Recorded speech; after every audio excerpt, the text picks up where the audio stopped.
Powered by the Inside the Birds podcast. Now, live from inside the Matt Black Kia Studios. This is Football at 4. Football at 4 here on 97.3 ESPN. Josh Hennig filling in for Mike Hill, along with Nick Earnshaw, live in the 97.3 ESPN studios, being brought to you by the Gallery Bar Booking Games at Ocean Casino Resort. Cheers your favorite drinks while cheering on your favorite team. Go to the Gallery in Ocean Casino Resort to go for the win. For more information, visit oceanac.com. Must be 21 or older to play. Gambling problem, call 1-800-GAMBLER. Well, on a normal day, we would just be talking about an Eagles loss. But apparently there is nothing normal about this Eagles season, as Geoff Mosher can definitely attest to as he joins us now here on a Monday edition of Football at 4. Jeff, this team is never lacking for drama, is it? No, I would actually think that this year has been one of their more drama-free years in the history of the organization. So what what do you think? I mean, even the injuries, yeah, they stink and they're a headline now. Right. But compare that to whatever was going on in the Broncos game yesterday. The fighting and things of that nature, and coach getting fired and all that. No, this has been otherwise a pretty good year for the Eagles. I mean, didn't Jonathan Gannon interview for that job last year? I believe he did. Yeah. Yeah. I think he's pretty happy right now. I think he's happy. The Broncos are not so happy right now. Not so much. But I digress. So obviously today is a big news day in terms of the injury front, Jeff. Obviously the news came out this morning about Lane Johnson, about his, Adam Schefter calls it a tendon tear in his abdomen, which, I mean, the abdomen is a pretty big region, so we're not going to hyper-speculate that. But then Avonte Maddox out indefinitely, and Nick Sirianni basically confirmed that he expects both of those guys to miss some significant time. So what do we take away from the news about Johnson and Maddox right now? Yeah, it's not great. I mean, individually, I think everybody, I don't have the statistic in front of me, but I think everybody's seen it at some point or other over the last few years, that the Eagles' record with Lane Johnson starting at right tackle compared to without Lane Johnson starting at right tackle is quite different. They obviously win something over 65% of their games with him, not nearly as much without him. Now, this team is different. This team is built to withstand injuries. I think Jack Driscoll can hold the fort down. They only need one win here to clinch everything that they want, the division and the number one seed. So I don't think it's a big reason to freak out. I think Driscoll can do just fine against the Saints. I'm sure they'll game plan around it a little bit. But the Maddox injury stinks because, he's just coming back. Obviously, injuries have hurt them in the secondary. You see that even in games they've won, they've given up, some passing yards, especially in the slot, that they try to alleviate. And so whenever I see a toe injury that is going to sideline someone for a while, Josh, I think maybe that sounds like turf toe. Mm-hmm. Turf toe sucks. I've never had it, but all the athletes who've ever had it tell me it sucks. In fact, who had it? Javon Hargrave had a serious toe injury. He missed most of training camp, and we didn't really talk about Javon Hargrave much for all of September and October, and then he went on a sack spree, right? He was virtually not an impact player for the first 6 weeks of the season. So it sounds like yet again for Avonte Maddox, the injury bug comes at a bad time and is going to keep him out a little bit here. Now, how concerned should we be, Jeff, not specifically about the Maddox injury, but how they looked when he went out? Because Josiah Scott looked really bad out there. Like, he looked like he didn't know where he was supposed to be at times. Darius Slay, as Nick mentioned earlier in the show, was obviously not happy after the game. He's basically getting blamed for what's supposed to be Josiah Scott's problems at times. So, I mean, are we concerned that the Eagles didn't make enough adjustments? Is this just the way things are until Maddox or CJ Gardner-Johnson gets back? Like, what do we do right now? Yeah, it's a good question. If CJ Gardner comes back this week, it is potentially, you may put him in the slot where he played all his New Orleans career and then just deal with Blankenship or Scott at safety next to Epps. Or you put him at safety and put Scott back at nickelback, wherever the coaches think that it works best. I'd probably put him back at safety because that's where he played all year. That's where he was leading league in interceptions. So we'll see. what goes on there. I think your question on scheme is also fair, though. I thought there were too many free releases, too much soft coverage, and especially, after the first quarter where Lamb had a bunch of catches, you thought there would have been some adjustments there. I have to still look at the all-22. I don't know that there were any great ones. So a little bit of concern, but, this team's lost 2 games. They haven't lost 2 in a row. They're playing New Orleans, not nearly as good of a team as Dallas. New Orleans will be motivated, but, I don't think the ship is sinking by any stretch of the means. I mean, really, by the way, I apologize. I have a cold, so if it sounds like I have sandpaper in my voice today, I'm doing my best. listen. Yesterday, I couldn't talk at all. Oh, man. So this is a major improvement. Well, yesterday, I think my family would say was one of the best days of their lives, along with Christmas. Oh, wow. I don't think so, Geoff. I disagree. Well, I was going to say, if we get back to CeeDee Lamb for a minute, I can't wait to hear what you and Adam do on the tape review pod in a couple days, because I'm telling you, I'm no Greg Cosell or anything, but I vividly saw Kellen Moore telling CeeDee Lamb to run Oklahoma routes from the slot. Because people forget, when he was at Oklahoma, he was, I think it was a 60% in the slot. And literally that Bradbury route where he faked the one-way, goes out and gets open, I felt like I saw CeeDee Lamb run that 20 times at Oklahoma. Yeah. So it almost felt like Kellen Moore ran to CeeDee Lamb and said, just go in your bag. Have fun. Yeah, that's the disappointing part, because CeeDee Lamb's a good wide receiver, but he is unique in that he's kind of a tall, lanky, long strider. He's not overly shifty like a Stephon Diggs, right? And that's why – and he also isn't like like a Justin Jefferson. You don't put him on the outside and expect him to win a lot of 50-50 balls. So he's perfect slot, but when you're in the slot, Josh, as you just mentioned, your route tree is limited. I mean, compared to what you can do as an outside receiver, and the fact that the Eagles couldn't adjust to that was problematic. Geoff, I mean, looking ahead a little bit concerning Jalen Hurts, say the Eagles win this week against the Saints. They clinch the number 1 seed. That Giants game really doesn't mean too much. How concerning is it to you that Jalen Hurts could be out a complete month before stepping on the field in a playoff game?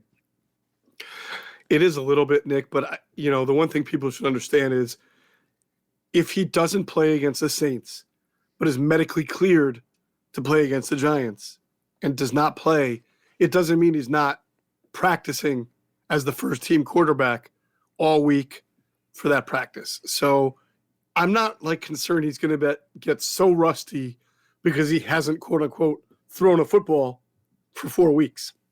I think he will throw plenty once he's medically cleared.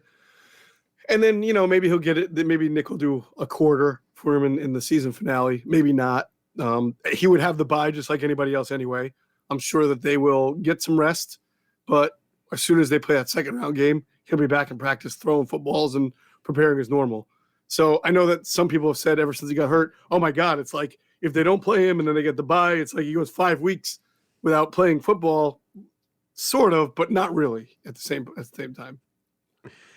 Now, with that being said, one of the things we saw from Minshew was the interceptions. He's not really an interception guy. So how much of that do you think was maybe what we call in the fight game ring rust, Geoff? The guy who didn't get a lot of practice time, didn't get a lot of reps the week leading up. Because I felt like, for example, the one interception, he stared down Watkins and Kearse read his eyes. And to me, it was like, that's not really Minshew's MO, though. He's not a guy who is a one-look guy, typically. He's usually a timing reaction kind of guy. He's a rhythm passer. He's not a guy who just stares down guys like Zach Wilson or something. Yeah, not ordinarily, but everybody can make a sort of mistake at one point. And honestly, both interceptions were exceptional plays by the defense of Dallas. Both Jaron Kearse's, the one you talked about, that was still a tough interception. It wasn't like an easy grab for him. And then the same thing by Deron Bland. Now, I felt on that second interception, Josh, that Quez Watkins did not help his quarterback out by not being very physical at the point of catch. And I think we've seen that throughout Quez Watkins' career, both last year and this year, whether it's an interception or not, is that Quez, when you put a body on him, when you contact him, he'll tend to give up on a ball or a route. That second ball should never have been intercepted. That should have been, if that was A.J. Brown, if that's either caught by A.J. Brown or somehow not caught at all and on the ground, but there's no way that ball is getting picked off by Deron Bland. Geoff, when it comes to the offensive line and losing Lane Johnson, we've kind of touched on it a few times during the show. Would you make the switch of Jordan Mailata to right tackle and then bring in Andre Dillard at all to go play left tackle, or would you just keep Mailata on the left side? Yeah, I would keep him, Nick, and that's not a viewpoint that I, woke up and felt. That's from being a reporter for as many years as I've been, talking with different coaches from different teams, scouts, GMs, about planning. And what you'll commonly hear from coaches is that they don't want to have to change from an injury more than one thing. So if you take Mailata and play him at right tackle, you have now changed your right tackle and your left tackle situation. And I get that Dillard can be a good backup at left tackle. And maybe if there's a struggle by Driscoll at right tackle, then you consider making that move because you don't want to hurt the team.